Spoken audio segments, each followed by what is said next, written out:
Selamat sore. Pada kesempatan ini kita akan ngobrol santai membahas isu-isu terkini yang lagi trending. Nah, bersama jurnalis senior yang akrab disapa dengan Kang Imam. Nah, gimana kabarnya? Alhamdulillah. Sehat. Ini Kang Imam.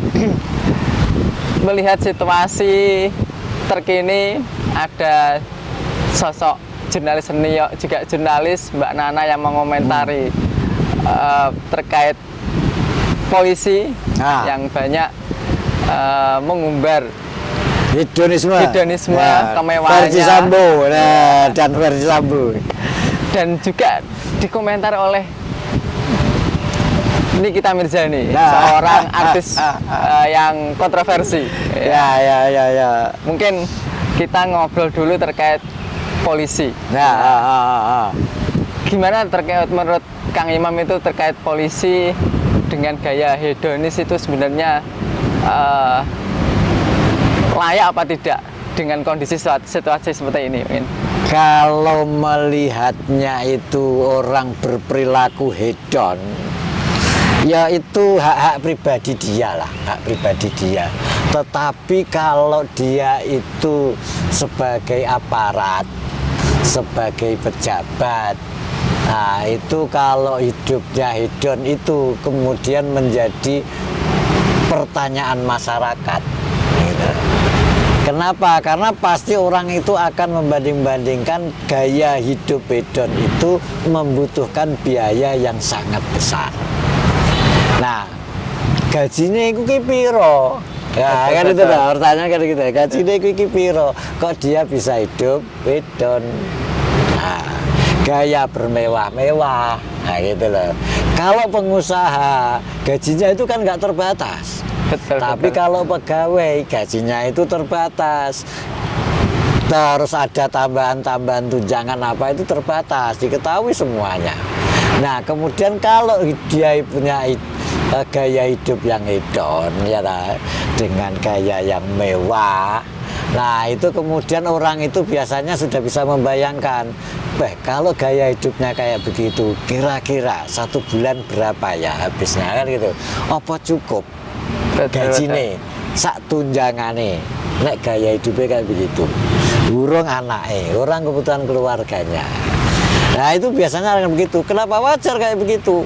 Jangan-jangan apa khawatirnya dia menggunakan uang negara, uangnya rakyat untuk hidup bedon, hidup mewah-mewah, berhambur-hamburan uang, kan gitulah. Itu bukan uangnya sendiri masalahnya. Nah, itulah yang akhirnya ya konsekuensi dari pejabat, jadi pejabat ya begitu konsekuensinya. Iya. Apapun perbuatannya, apapun gayanya, itu akan disorot oleh masyarakat. Nah gitulah, penilaian masyarakat itu wajar karena betul. Dia itu makan uangnya rakyat. Iya. Gitulah. Loh, kira-kira begitulah. Nah ketika Mbak Nana lah, selamat sore Mbak Nana, mohon maaf Mbak Nana, itu ketika mengkritik itu ya wajar. Iya. Apalagi jurnalis itu memang untuk mengamati dan mengawasi segala gerak-gerik situasi yang berkaitan dengan kepentingan publik. Ya, karena pejabat itu menggunakan uang publik, menggunakan uang rakyat, wajar kalau wartawan itu juga menyoroti masalah itu. Kira-kira kayak begitu lah, kira-kira. Kira-kira ya. Kalau boleh tahu itu Kang Imam sudah sedikit banyak tahu sedikit tahu tidak terkait mungkin gaji dari seorang polisi mulai tingkat mungkin perwira dengan gaya hedon itu sebenarnya saya masih dengan gaji segini dengan saya kan di PNS ya, PNS ya. Kira-kira cara gajinya di golongan 4 itu sekitar 5 juta, 6 juta. Tetapi memang ada kemudian tunjangan-tunjangan yang lain, atau kemudian ada yang bahasanya sebutannya beda-beda ya. Tiap 3 bulanan itu ada di luar gaji, memang ada. Katakanlah kemudian gajinya anggap saja sekitar 10 juta lah, 10 juta. 10 juta itu anggap saja, atau lebih tinggi lagi misalnya 15 juta lah. Take home pay-nya 15 juta dengan tunjangan-tunjangan dan sekiannya mungkin anggap saja lah kemudian 20 juta.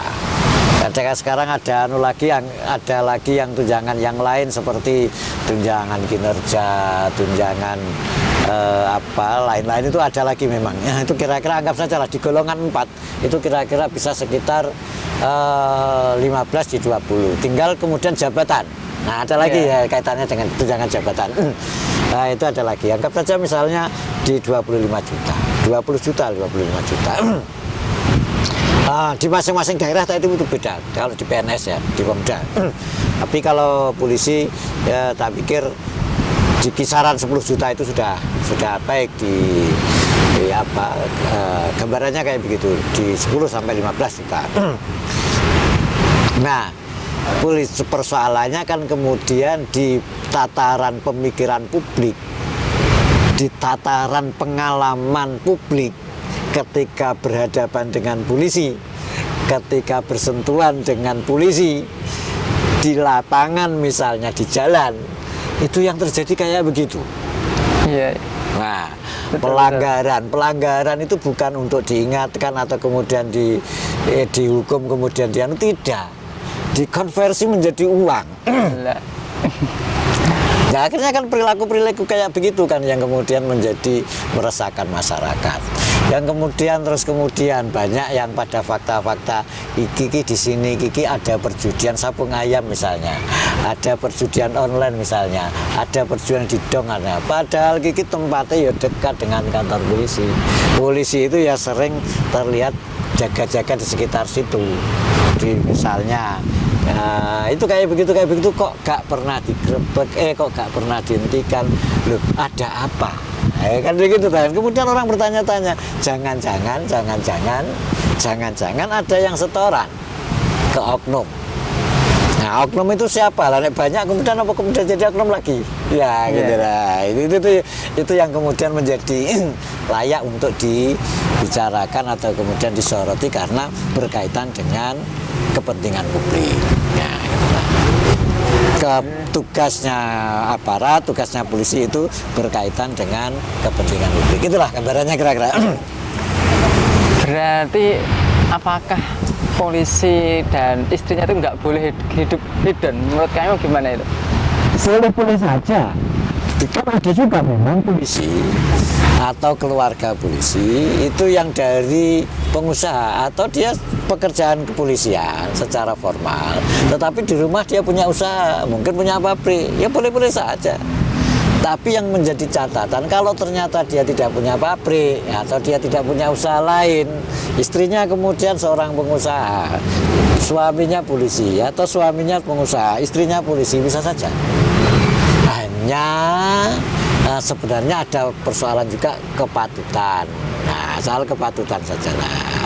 Itu juga kemudian ada yang kayak begitu. Perhitungan kepatutan itu, polisi kayak begitu pastilah akan menjadi sorotan. Aparat sebenarnya tidak hanya polisi, tentara pun juga begitu, PNS pun juga begitu.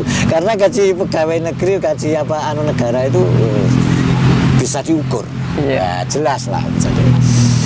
Tapi kalau dipikir itu juga antara kepentingan, misalnya seorang polisi itu ingin usaha dengan dia mempunyai jabatan, lah itu menjadikan antara jabatan dengan usaha kadang, lah itu yang bagus itu gimana? Soalnya ada mungkin pejabat yang dengan jabatan strategis, lah itu sebenarnya nggak perlu usaha. Soalnya apa? Dengan jabatan yang dimiliki dengan usaha kadang itu menjadi enggak lah. Jadi begini, kalau misalnya suaminya jadi polisi, taruhnya atau jadi ASN lah, atau kemudian istrinya jadi pengusaha atau sebaliknya, kan tidak ada larangan. Jadi polisi dengan usaha pun tidak ada larangan kan, karena mungkin kan dia tidak bisa jadi manajemen itu yang ngurusi kan orang lain, dia sebagai owner. Gak bisa. Contohnya misalnya ya, misalnya ada Tetapi memang kepentingan. sering Iya. kemudian terjadi konflik kepentingan. Iya, betul. Konflik kepentingan itu yang kemudian sering menjadi persoalan. Persoalan. Nah, memang kayak gitu. Itu. Jadi itu ya. Antara apa ya, pejabat antara juga serba susah juga ya, gaya hidup hedon dengan Ya ada tapi yang konsekuensinya ya. itu. Karena kalau jadi pejabat itu kan dia pengambil kebijakan. Satu pengambil kebijakan, dua pelaksana aturan, pelaksana undang-undang. Nah, kan begitu. Nah, kalau kemudian jadi pengusaha, ya dia mengikuti aturan, mengikuti undang-undang. Nah, bagiannya itu memang sudah beda-beda ya. saling anu kayak begitu, itulah saling kontrol sebenarnya. Nah, agar usaha itu tidak ngawur, nah, harus ada pejabatnya yang mengatur. Tetapi ya terus jangan kemudian mohon maaf terus pejabatnya, aparatnya kemudian menjadi kong kali kong dengan pengusaha, akhirnya yang dirugikan rakyatnya. Nah, atau kemudian terjadi mohon maaf ada kegiatan-kegiatan ekonomi yang kemudian ilegal. Nah, itu jangan. Kalau menurut Kang Imam, salah satu untuk meminimalisir, kan saat ini kan polisi kekuasaannya sangat, pengawasan juga belum ada, ya maksudnya nggak ada pengawasnya lah, pengawas kayak belum ada, yang lain nggak ada lah itu.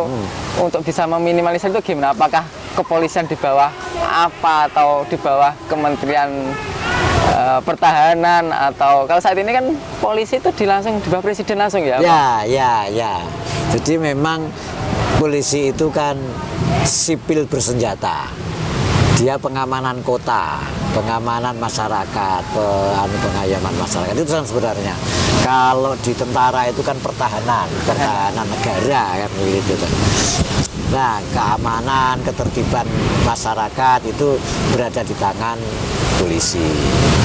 Nah, tapi kalau melihat ketika perjuangan reformasi itu kan salah satu itemnya adalah polisi keluar dari ABRI, ya, berdiri sendiri.